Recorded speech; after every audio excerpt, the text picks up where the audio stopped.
এত অসুখ বিসুখ হতে থাকে, ভাবলাম মেডিক্লেম একটা করে নিই, মানে মেডিকেল ইন্স্যুরেন্স যেটা, ভাবলাম একটা করি দেখি। তো এজেন্ট একটার সাথে কথা বললাম, তো উনি যে যা এক্সপ্লেন করলো ভালোভাবেই করেছে ওনার জবটা উনি, কিন্তু আমার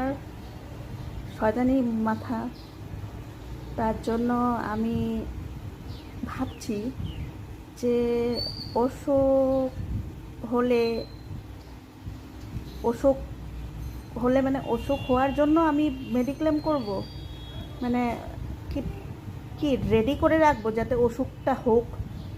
প্রিপারেশন করে রাখবো যে ওষুধটাকে ডেকে ডেকে একদম ব্যান্ড বাজা বারাত নিয়ে একদম ডেকে আনি। দেখেন আমার কিন্তু ভালো লাগলো না ইন দ্য সেন্স, ঠিক আছে সেভিংস করাটা ভালো কথা, কিন্তু এইটা যে একটা বছরে বছরে একটা প্রিমিয়াম বা মান্থলি প্রিমিয়াম বা কোয়ার্টারলি বা হাফ ইয়ারলি যেটাই বলেন, এটা আমি দিচ্ছি ইনকেস কোনো মাসে আমি দিতে পারলাম না, ইনকেস আমি কোনো মতে দিতে পারলাম না, একটা ইনস্টলমেন্টই দিতে পারলাম না, তো কি হলো? আগেরগুলো সব শেষ হয়ে গেল, ল্যাপস হয়ে গেল, আবার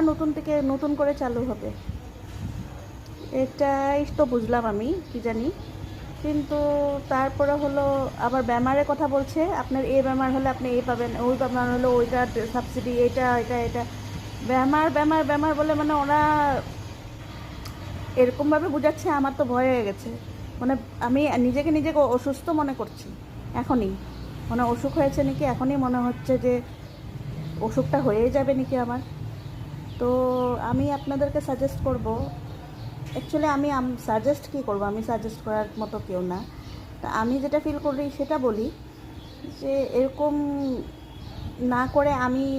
মানে এরকম মেডিক্লেমে এগুলোতে না পড়ে, নিশ্চয়ই এগুলো রেপিউটেড, ঠিক আছে, অনেকের জন্য ভালো, কিন্তু আমার জন্য আমার যেটা ফাইন্যান্সিয়াল কন্ডিশন বা আমি যেটা আমার বাজেট, ওই অনুযায়ী আমি চিন্তা করছি এক তো ব্যামার না হলেই ভালো, আর ব্যামার হলেও তো সামথিং একটা আমি মাসে মাসে কিছু একটা রেখে দিলে হলো, যখন হবে দেখা যাবে। আর ঠাকুরের উপরে তো কেউ নেই, আমাদের সাধারণ লোয়ার মিডল ক্লাসের জন্য এটাই বেস্ট, কেন কি আমরা এত কস্টলি মেডিক্লেম নেওয়ার মতন আমাদের যোগ্যতা নেই,